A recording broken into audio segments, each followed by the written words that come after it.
शानदार प्रस्तुति RMP अपन लोग अपन गीत।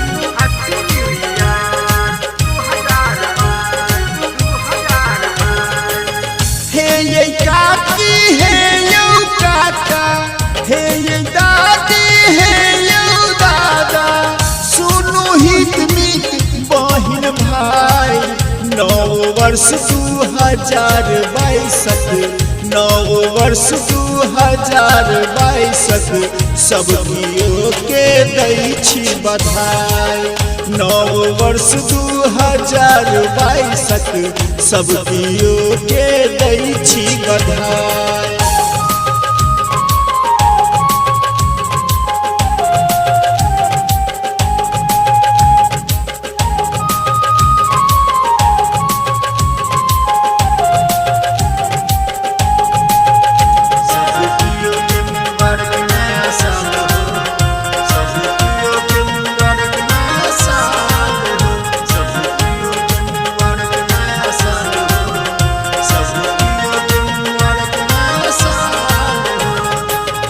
नव वर्ष अहाँ सबके जीवन में हंस खुशी लावे कामना करी, हंस खुशी लावे कामना करी।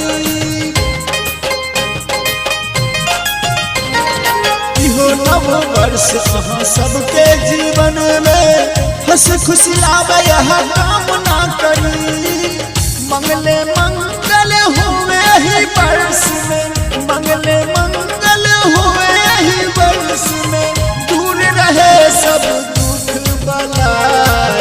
9 वर्ष 2022, 9 वर्ष 2022 सब कियो के दै छी बधाई।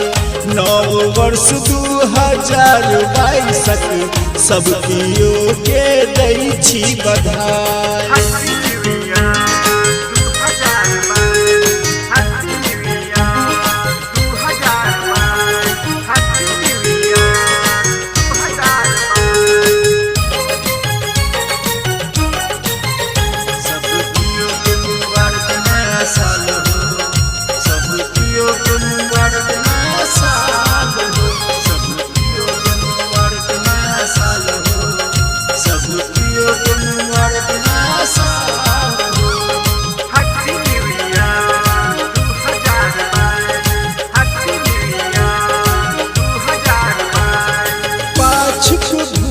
बिसर नया साल में सब क्यों नब शुरुआत करूं, सब क्यों नब शुरुआत करूं।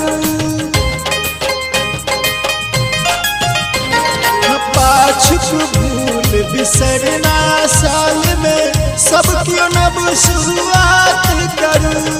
कुंदन चंदन जोड़ नब नाता, कुंदन चंदन जोड़ नब नाता, मिलू सब सोमन हर साल।